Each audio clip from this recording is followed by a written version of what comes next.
வணக்கம் குழந்தைங்களா, நான் உங்கள் தமிழாசிரியை கல்பனா. நாம் இன்றைக்கு பார்க்க போகிற பகுதி இயல் 2ல் ஒரு உரைநடை பாடப்பகுதி பார்க்க போகிறோம். நீதியை நிலைநாட்டிய சிலம்பு. இதனுடைய முன்கதை சுருக்கங்கள் நாம் தெரிஞ்சிருக்கணும் கட்டாயம். கோவலன் கண்ணகி கதை பற்றி நாம் தான் பார்க்க போகிறோம். இக்கதையினோட விரிவாக்கங்கள் முன்கதை சுருக்கங்கள் கட்டாயம் உங்களுக்கு தெரிந்தால் தான் இந்த பாடப்பகுதியோட முழு விளக்கங்களும் உங்களுக்கு புரியும். பொருள் ஈட்டுவதற்காக மதுரை நகருக்கு கண்ணகியுடன் வருகிறான் கோவலன். அங்கு அவன் செய்யாத குற்றத்திற்காக மரண தண்டனை பெறுகிறான்.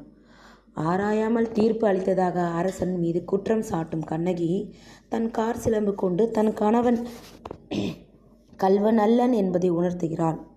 அரசனுக்கும் கண்ணகிக்கும் நடக்கும் உரையாடல் தான் நமக்கு இங்கு பாடப்பகுதியாக கொடுத்துருக்குறாங்க. அதாவது கண்ணகி கோவலன் என்ற கணவன் மனைவி.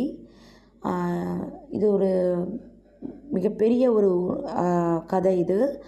இந்த கதையினோட முன் சுருக்கம் நீங்கள் கட்டாயம் தெரிஞ்சிருக்கணும். அவர்கள் 2 பேரும் பொருள் ஈட்டுவதற்காக தன்னுடைய வாழ்க்கை சில சந்தர்ப்ப சூழ்நிலைக்காக பொருள் ஈட்டுவதற்காக சம்பாதிப்பதற்காக மதுரைக்கு வராங்க. அங்கே நடக்கக்கூடிய ஒரு சில விபரீதமான நிகழ்வுகளால் அவன் கணவன் கொல்லப்படுகிறார். அதை எதிர்த்து கண்ணகிக்கும் மன்னனுக்கும் நடக்கின்ற ஒரு உரையாடல், ஒரு கான்வர்சேஷன் சொல்லுவாங்க இல்லையா, ஒரு உரையாடல் தான் இந்த பாடப்பகுதியாக நமக்கு கொடுத்துருக்குறாங்க. இந்த பாடப்பகுதிக்குள்ளே போகலாம். வாயிற் காப்போன் என்றால் ஒரு அரசன், ஒரு அரண்மனை இருந்தால் அதில் வாயில் காவலர் இருப்பாங்க இல்லையா, அந்த வாயில் காவலன் சொல்கிறார். அரசே, நம் அரண்மனை முன்பு வாயிலின் முன் அழுத கண்களோடும் தலைவிரி கோலத்தோடும் ஒரு பெண் வந்து நிற்கிறார் என்று காவலாளி சொல்கிறான். உடனே பாண்டிய மன்னர் சொல்கிறார், அப்படியா? அந்த பெண்ணிற்கு என்ன துயரமோ கேட்டாயா என்று பாண்டிய மன்னர் கேட்கிறார்.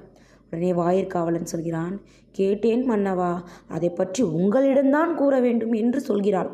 அவள் உங்களிடம் நீதி கேட்டு வந்திருப்பதாக கூறுகிறாள். பாண்டிய மன்னன், நீதி கேட்டு வந்திருக்கிறாளா? சரி, அவளை உள்ளே அனுப்பு, அந்த பெண்ணை உள்ளே அனுப்பு என்கிறார். அடுத்தது, ஆன்றோர்களும் சான்றோர்களும் நிறைந்திருக்கும் அவையிலே நடுநாயகமாய் மன்னர் விற்றிருக்க அரசவைக்குள் நுழைகிறாள் கண்ணகி. பாண்டிய மன்னன், இளங்கோடி போன்ற பெண்ணே, அழுத கண்களுடன் எம்மை காண வந்ததன் காரணம் என்ன? அதாவது பெண்கள் பொதுவாக கொடியிடையால் சொல்லுவாங்க. இளம் கொடி போன்ற பெண்ணே, அவர் ஒரு உமை அணியை சொல்கிறாரு. இளம் கொடி போன்ற பெண்ணே, நீ ஒரு அழகிய பெண்ணே, நீ அழுத கண்களோடு என்னை பார்க்கிற, அதற்கு காரணம் என்ன? நீ யார்? உனக்கு என்ன வேண்டும் என்று கேட்கிறார் பாண்டிய மன்னர். உடனே கண்ணகி சொல்கிறாள், ஆராயாது நீதி வழங்கிய மன்னனே, என்னையா யாரென்று நீ கேட்கிறாய்? சொல்கிறேன் கேள்.